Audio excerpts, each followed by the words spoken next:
तक। लेकिन हम सबकी भावना गृहस्थी में, अब करवा चौथ है, चंद्रदेव की उपासना कर रहे, व्रत रह रहे हैं, अपने पति के लिए रह रहे हैं, अपने प्रभु के लिए रह रहे हैं। अब भावना बदलने की विषय है, कार्यक्रम बदलने थोड़ी कि अब घर गृहस्थी में तो जितने भी भागवतिक अनुष्ठान हो सब बंद कर दे, ऐसा तो नहीं पाया गया, ऐसा भाव नहीं पाया गया। अनन्यता अपने इष्ट की और अपने इष्ट की प्रसन्नता के लिए सब इष्ट स्वरूपों की आराधना करना। आप समझ पा रहे हैं इसमें कोई संशय आपको लग रहा है? तो बस बच्चों को क्या, हमको भी वही करना है, हमको भी वही करना है। हृदय से हमको भी आराधना करते हुए अपने इष्ट के चरणों में प्रेम मांग। जैसे आप विनय पत्रिका पढ़ के देखो तो गोस्वामी जी, दुर्गा जी, गणेश जी, सरस्वती जी, गंगा जी, यमुना जी सबकी स्तुति करते हैं और बाद में मांगते हैं कि आप प्रसन्न हो, सियाराम जी के चरणों में प्रेम हो।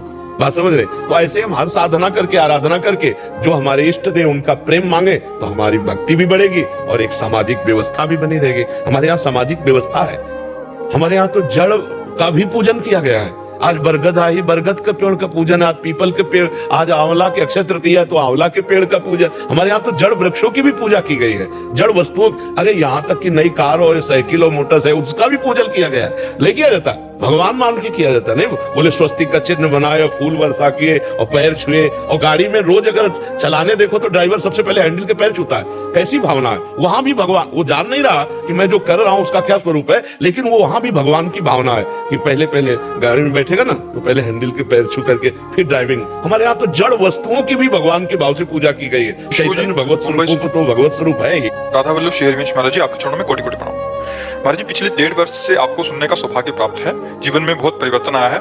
महाराज जी, मेरा एक प्रश्न है। महाराज जी, एक नाम में इष्टाकार वृत्ति होने के बाद गृहस्थ में बच्चों को धर्म की शिक्षा और संस्कार देने के लिए मेरा क्या धर्म है? घर पर बच्चे चाहते हैं कि जैसे महाशिवरात्रि हो तो शिव जी की, गणेश चतुर्थी हो तो गणपति जी, नवरात्रि हो तो अम्बा माता जी की पूजा अर्चना अच्छे से हो, परंतु मेरा मन सब में इतना नहीं लगता। जैसे हमारे पति हमारे प्राण प्रिय हैं, पर हम समय पर सास की सेवा करते हैं, नंद को भी अनुकूल रखते हैं, देवर को भी अनुकूल रखते हैं, ससुर को भी अनुकूल रखते हैं, आए हुए रिश्ते नातेदारों को भी अनुकूल रखते हैं, लेकिन पति तो पति ही है ना। और ये सब पति की प्रसन्नता के लिए करते हैं, क्योंकि वो पति की माँ इसलिए उसकी सेवा, वो पति का पिता है इसलिए उसकी सेवा, वो पति के घर में आया हुआ अतिथि इसलिए उसकी सेवा। तो आप हमारी समझ गई ना, हम जिन प्रभु से प्रेम करते हैं, जिनका नाम जप करते हैं, वो तो हमारे प्राण प्रिय हैं। लेकिन अब जैसे नवदुर्गा आ गए तो अम्बा की सेवा कर रही, उससे हमारे पति प्रसन्न होंगे, प्रभु प्रसन्न होंगे। शिवरात्रि आ गई तो परिवार गृहस्थी में हम शिव उपासना कर रहे हैं, गणेश चतुर्थी तो गणेश जी की कर रहे हैं, आए हुए अतिथि की सेवा, घर परिवार के रिश्ते नातों की सेवा। तो हम भगवान के इन स्वरूपों को ऐसे देखते हैं, भाई हम कोई हमारी माँ है, वही हमारे पिता है, जैसे भगवान शंकर पिता, अम्बा जी माता, तो गणेश जी। तो हम जो जो उत्सव आते हैं, जो जो त्योहार आते हैं, वो सब करते हैं, पर करते हैं अपने पति की प्रसन्नता के लिए। अब अगर उसकी परीक्षा ली जाए, सास बोले, ससुर बोले और रिश्ते नातेदार सब बैठे हैं, तो पति के एक तरफ किया जाए, उनको एक तरफ किया जाए, तो पति के पक्ष में एक सेकंड में होकर सबका त्याग कर देगी, क्योंकि वो पति के लिए ही सबकी सेवा करे। ऐसे ही हम सब भगवत स्वरूपों की आराधना करें, लेकिन हमारा हृदय भगवान के किसी एक रूप में आसक्त हो जाए। जैसे हम राम जी को उपासना खंडन नहीं करती, उपासना मंडन करती है। उपासना प्रेममयी है। उपासना में कलह अशांति, जहां झगड़ा हो तो जान लो त्रुटि है, वो समझ नहीं पा रहा है। हाँ, एक निष्ठा आती है जैसे मीरा जी की, और वो अब चरम सीमा, अब जैसे पीएचडी की बात और कक्षा 1 की बात, ये बात जो हमने कही ये सम भक्ति की है, और एक अनन्य भक्ति का स्वरूप आता है मीरा जी का। जैसे मेरे तो गिरधर गोपाल दूसरों न कोई, जाके सिर मोर मुकुट मेरो पति सोई। अब उनकी ननंद और सास कह रही कि चलो देवी पूजन करने, अगर आप देवी पूजा नहीं करेंगे तो हमारे कुल की रीति टूटती है। तो उनका नहीं, हम तो कोई अन्य देवी देवता मानते नहीं, हमारे तो जो कुछ गिरधर गोपाल, वो स्पष्ट कहते हैं मेरे तो गिरधर गोपाल दूसरो न कोई, जाके सिर मोर मुकुट मेरो पति सोई। तो ननंद जो थी वो विधवा थी, तो उन्होंने, मीरा जी ने पूछा देवी पूजन का फल क्या होता है? तो बोले सौभाग्य बढ़ता है। बोले आपने नहीं पूजा क्या? आपका तो वैधव्य मतलब सुहाग ही उजड़ गया। उसी दिन से वैर मानती थी, और वो देवर मिल करके पूरे जीवन भर मीरा जी को कष्ट देते रहे, पर अपनी निष्ठा से विचलित। अब ऐसी भक्ति जब हमारी आ जाएगी तो बात अलग हो जाएगी। अपने को अभी अपने को संभाल के चल रहा है कि हमें परिवार भी चलाना है, समाज भी देखना है। तो हमको जब जो त्योहार तिथि आवे सब खुल के मनाओ और उसका फल मांगो कि अपने इष्ट देव के चरणों में प्रेम हो। पत्नी का जो एक धर्म है उसे पातिव्रत धर्म कहते हैं। यदि केवल अपने पति को भगवान मानकर और उनकी आराधना में तो वो मोक्ष पदवी भी प्राप्त करती है और जो चाहे वो प्राप्त कर सकती है। पातिव्रत धर्म में बड़ी भारी सामर्थ्य है। सच्चाई की परीक्षा तो तभी होती है जब विपत्ति आती है। तुम धैर्यवान हो, तुम धर्मात्मा हो, तुम हमारे मित्र हो या तुम हमारे अर्धांगिनी हो, इसका परिचय तो तभी मिलता है जब विपत्ति हो। अर्थात मित्र विपत्ति में हो तो उस समय उसे छोड़ना नहीं चाहिए। तुम विपत्ति में हो तो धर्म नहीं छोड़ना चाहिए, धैर्य नहीं छोड़ना चाहिए। अगर पति विपत्ति में है, बहुत संपत्ति अपहरण हो गई, ऐसे पति का किसी भी तरह से मन न दुखावे। अब आपके पास तो कुछ रह नहीं गया, हमारी आप कामनाओं को पूर्ण नहीं करे तो धीरज धर्म मित्र नारी आपद काल परखे चारी। जो ऐसी स्थिति में अपने पति का सहयोग करती है। वनवास हुआ, सियाजू ने ना तो जनकपुर का सुख स्वीकार किया ना अवधपुर का, कहा जहां प्रभु श्री राम के चरण वही मुझे करुण अयोध्या जैसा सुख मिलेगा। यदि कोई स्त्री अनुसुईया जी उपदेश करे सियाजू को, अपने पति का किसी कारणवश अपमान, धन नहीं है, उतना विद्वान नहीं, उतना ज्ञान नहीं, और तुम्हारे ही कर्मवश तुम्हारा पति बना है, उसका अपमान, पातिव्रत धर्म की यहां चर्चा करें। क्योंकि सबसे बड़ी पतिव्रताओं में शिरोमणि है श्री अनुसुईया जी, जिन्होंने भगवान हरि हर और ब्रह्मा को 6-6 महीने के बालक बना दिया अपने पातिव्रत धर्म से। वो कह रहे हैं कि पति का अपमान न करें, अपने भगवान के समान समझे। यहां पातिव्रत धर्म की चर्चा प्रपंच की नहीं, बात यहां बहुत अध्यात्म की चरम ऊंचाई की बात करें अनुसुईया जी। इसको लौकिक में घसीटोगे ना तो ये तर्क वितर्क सब। अगर हमारा इष्ट धर्म जोर का है ना तो सामने कुछ हो ही नहीं सकता। इसका प्रमाण हम तुम्हें देते हैं। जालंधर राक्षस और वृंदा सती परम पवित्र चिदानंद भगवान को पतिवरण करने के लिए तपस्या कर रही। देवर्षि नारद जी आए, तुम्हारा क्या उद्देश्य है? तो वृंदा ने कहा हमारा उद्देश्य है भगवान श्री हरि को पति रूप में प्राप्त करना। तो उनका पहले तुम्हारे पातिव्रत धर्म की परीक्षा होगी, तुम एक निष्ठ हो कि नहीं, तो आज्ञा कीजिए। जालंधर को पति रूप में स्वीकार करके वो पातिव्रत धर्म को आप प्रमाणित कीजिए, नारायण तुम्हें पति रूप में प्राप्त हो जाएंगे। कोई भी बड़े से बड़ा देवता जालंधर का बाल बांका भी नहीं कर पाया। क्यों? क्योंकि सती अपने सतीत्व में। आप देवताओं ने विनय की कि वैसे आराधना तो आप ही को पति रूप में प्राप्त करने की थी, नाथ आप स्वीकार कीजिए, नहीं तो जालंधर का आतंक, राक्षस और पतिव्रता वृंदा, वही तुलसी जी के रूप में और शालिग्राम के रूप में श्री हरि। आज भी उनका ब्याह किया जाता है, पूजन किया जाता है, तुलसी जी चढ़ाई जाती। जब हम किसी को इष्ट मान लेते हैं तो उसमें दोष दृष्टि नहीं होती, और जब हमें प्यार होता है ना तो उसका दोष भी गुण ही नजर आता है। और सच्ची बात है कि सबके हृदय में भगवान बैठे, यदि हमारी निष्ठा है तो तुम हिल नहीं सकते, हमारी निष्ठा के विपरीत नहीं चल सकते। जब भगवान नहीं चल पाते तो तुम तो इंसान हो। ये था हम प्रपद्यन्ते तास्ते, मेरे लाला बनकर घुटने के बल हमारे आंगन में चलो तो अनंत ब्रह्मांडों का पिता घुटनों के बल चल रहा है नंद बाबा के आंगन में, महाराज दशरथ जी के आंगन। मंगल भवन मंगल हारी द्रवहुष दशरथ अजीर बिहारी। दशरथ जी के आंगन में विचरने वाले, कैसी लीला! अनंत ब्रह्मांडों का पिता बालक बन करके, जब वो बन सकता है तो तुम्हारे निष्ठा और पातिव्रत धर्म में वैसे ही चलेगा जैसे तुम विचार करोगे, क्योंकि तुम्हारा पातिव्रत धर्म पवित्र। हमारा क्या होता है कि हम दूसरों के तो दोष पटाख से बोल देंगे, बैक में आप दृष्टि घुमाओ अपने ऊपर, तब लगेगा वो तो कम है। अगर हमारी बात खुल जाए बहुत ही हम गलत हैं। संत सदैव सत्य स्वभाव वाले साधक उपासक बाहर नहीं देखते, अपने अंदर देखते। अपने दोषों को मिटा दो तो बाहर केवल भगवान या दूसरा कोई है ही नहीं। श्री अनुसुईया जी बड़ा सुंदर गृहस्थी में स्त्री शरीर पुरुष शरीर धारण की, इनको भगवत प्राप्ति का सहज उपाय बता रही, और यह ऐसी सामर्थ्य।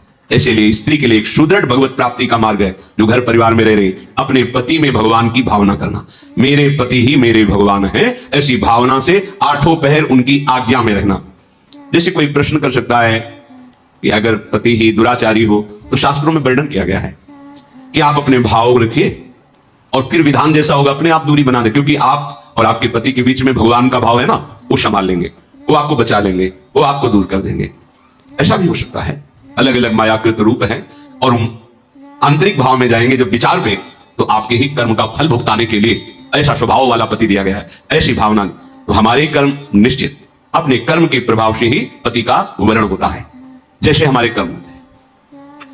गायत्री के अनुष्ठान के द्वारा गायत्री जी को प्रसन्न करके जो कन्या प्रकट की थी, उनका नाम सावित्री जी हुआ था। बहुत ही तेजस्विनी राजकुमारी थी।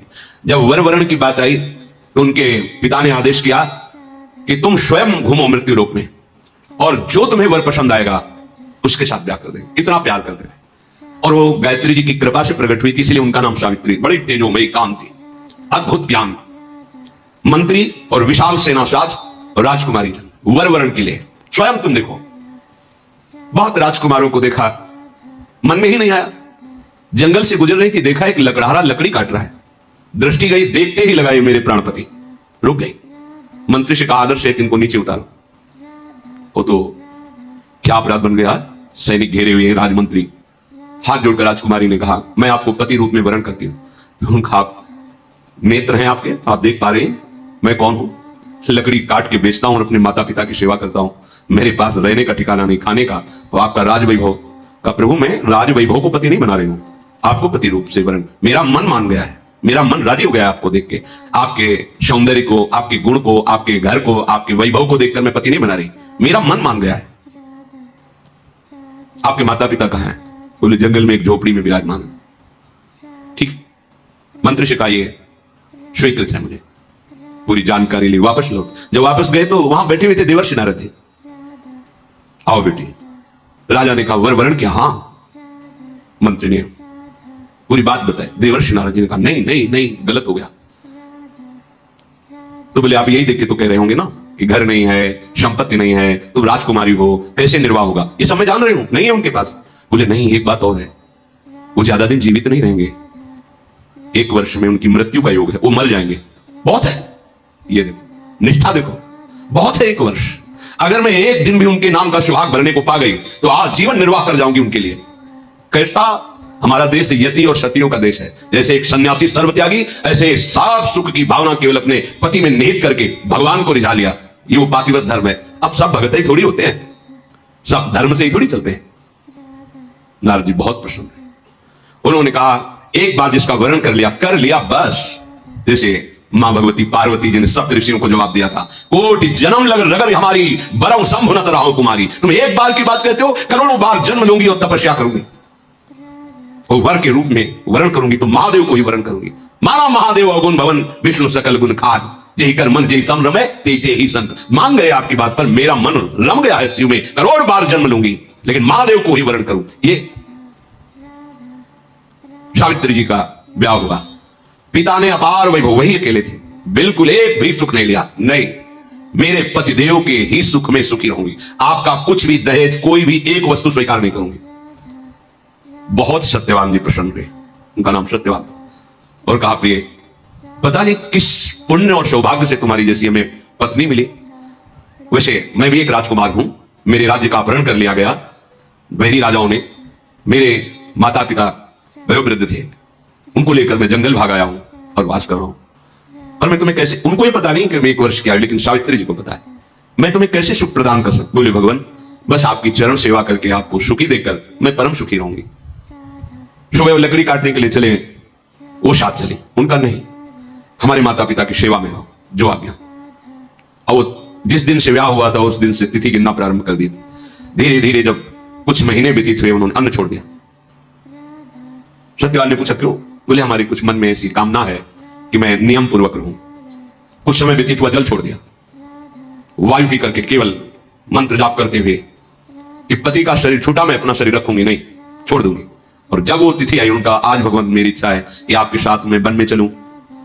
नहीं माता, आज तक आज्ञा मानी, केवल एक दिन, आज केवल, फिर जैसी आपकी आज्ञा होगी, पर आज आपकी आज्ञा उल्लंघन करूंगी और आपके साथ चलूं। उनको पता था आज आखिरी दिन है, सत्यवान को पता नहीं था। गए, चलो, तुमने पहली इच्छा प्रकट की है, अभी तक कोई इच्छा ही नहीं प्रकट की थी, और वो भी इच्छा अपने पति के अंतिम दर्शन और वही प्राण त्यागना, निश्चय इनका यही था। लकड़ी काटने लगे। बोले, सावित्री, ऐसा लग रहा है मेरा सर फट रहा। बोले, भगवान नीचे आ जाइए, समझ गई, आप लेटिए। सर को अपनी गोद पे रखा और मंत्र चल रहा है, शांत, देखते कौन आता है और मेरे पति का स्पर्श करता है। ब्रह्मचारिणी पातिव्रत धर्म से युक्त गायत्री के अनुष्ठान से प्रकट हुई और मंत्र चल रहा है। यमदूतों की तो सामर्थ्य नहीं, साक्षात धर्मराज है। यमराज रूप में नहीं, धर्मराज के रूप में। उनके 2 रूप हैं। पापियों के लिए भयानक यम रूप, जो यमदूत पहुंचते हैं, महान दंड देते हैं, लेकिन जो धर्मात्मा पुरुष होते हैं, जैसे पाप और धर्म दोनों, फिर वो उनके लिए थोड़ी सुविधा होती है। और जो धर्मात्मा पुरुष होते हैं साक्षात धर्मराज पहुंचते हैं। लेकिन जहां भक्त होते हैं वहां भगवत पार्षद पहुंचते हैं, ऐसे नहीं। और यहां तो भगवत पार्षदों का भी प्रवेश नहीं। श्री जी की सखियां जो अत्यंत करुणामयी, देखा सामने धर्मराज, मंत्र का प्रभाव, मूर्तिमान धर्मराज सामने। उनका, बेटी, तुम्हें धैर्य धारण करना होगा। और मूर्छित हो गए सत्यवान। उनके आते ही प्रक्रिया है प्राण घसीटने की, मूर्छा गए। तो उनका, भगवान, ये मेरे पति है, आप प्राण ले लो और देह की रक्षा करो, ऐसा कैसे हो सकता है? ये हमारे प्राण है। उनका, समय तो पूरा हो गया, मैं तुम्हारे पति को सूक्ष्म शरीर में यातना देह में लेकर अब जा रहा हूं। बोले, आप अपना काम कीजिए और मैं अपने धर्म का निर्वाह करूंगी। खींचा सूक्ष्म प्राणों को, बंधन से बांधा, यमपाश से चल पड़े। सावित्री जी मंत्र बल से पीछे चल पड़ी। कंकन किंकिनी की झनकार तो पीछे मुड़ के उनका बेटी असंभव है, मृत्यु होने के बाद जीव को अपने कर्मों का फल भोगना ही पड़ता है, वो किसी का साथ निर्वाह नहीं कर सकता। तुम वापस चली जाओ। उनका आप अपने कर्तव्य का पालन करें, हम अपने कर्तव्य का पालन करते। आगे बढ़े पीछे का तुम्हारे पति प्रेम को देख करके हमारे हृदय में उत्साह हो रहा है, तुम वरदान मांगो। केवल सत्यवान के प्राणों को छोड़कर, इस जीवात्मा को छोड़कर तुम कोई भी वरदान मांगो। उनका सुना है हमारे सास ससुर राजा थे, उनका राज्य वैभव उनको पुनः प्राप्त हो जाए, उनके नेत्रों की ज्योति प्रकट हो जाए, ऐसी हमारी इच्छा है। तथास्तु। फिर चले, फिर देखो एक और वरदान मांग लो और आप वापस चले। तो हमारे माता पिता के पास केवल हम ही संतान थी, पुत्र नहीं था। एक पुत्र प्रदान कर दीजिए, अर्थात भाई। वह तथास्तु। फिर देखो बेटी, हम तुम्हें बार बार कह रहे हैं, यहां से आगे की यात्रा सूक्ष्म देह से होती है, स्थूल शरीर से नहीं। तुम अपने पातिव्रत धर्म से युक्त हो, इसलिए मुझे देख पा रहे हो, मेरे साथ चल रहे हो, पर अब उचित नहीं है। एक और वरदान मांग लो। तो अब मुझे भी एक पुत्र चाहिए। उनका तथास्तु। बोले रुक जाओ, मैं एक पतिव्रता हूं और बिना पति की संतान कैसे हो सकती? धर्मराज जी फंस गए, पतिव्रता के वचन में धर्मराज जी फंस गए, सत्यवान को छोड़ना पड़ा। ये उसी पातिव्रत धर्म का वर्णन पीछे हमने कई बार सुना है। कश्यप ऋषि से कहा कि मैं वो पेड़ की बगुली नहीं हूं जो तुम्हारे देखने से भस्म हो जाएगी, मैं एक पतिव्रता हूं। पातिव्रत धर्म। राधा राधा राधा